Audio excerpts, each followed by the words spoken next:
The Central Bank of Nigeria's new corporate governance code on non-performing loans is basically aimed at checking the rising cases of insider bad loans, bank directors approving unsecured loans to themselves.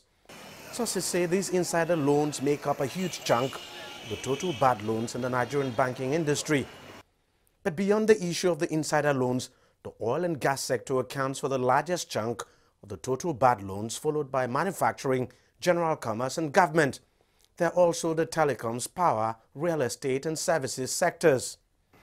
Investment banker Johnson Chukwu says the size of the non-performing loans is indeed alarming and could have far-reaching implications. When the incidence of non-performing loan is increasing, the banks now tend to err on the side of caution by reducing their lending. And that is what they're seeing, that we're seeing the banks beginning to de-risk their balance sheet. So you're going to see progressively a reduction in lending.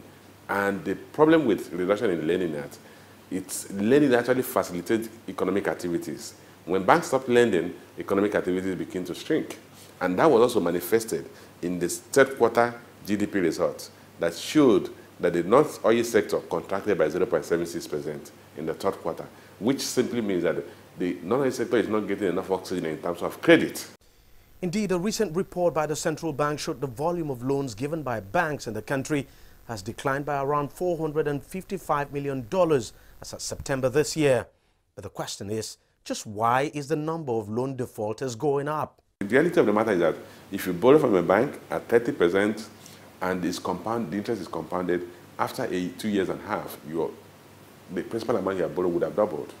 So you need to have a line of business, and how many businesses give you 35% return on investment?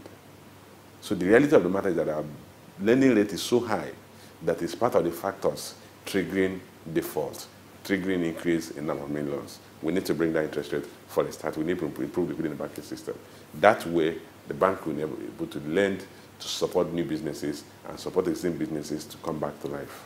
The Apex Bank has adopted several measures in the past, including naming and shaming bad debtors in order to check the rising level of non-performing loans. But none of those measures would seem to have had any dramatic impact at all. It remains to be seen how much impact its new policy on insider loans will have on the overall size of the bad loans in the country's banking industry. Deji Badmus, CGTN, Lagos, Nigeria.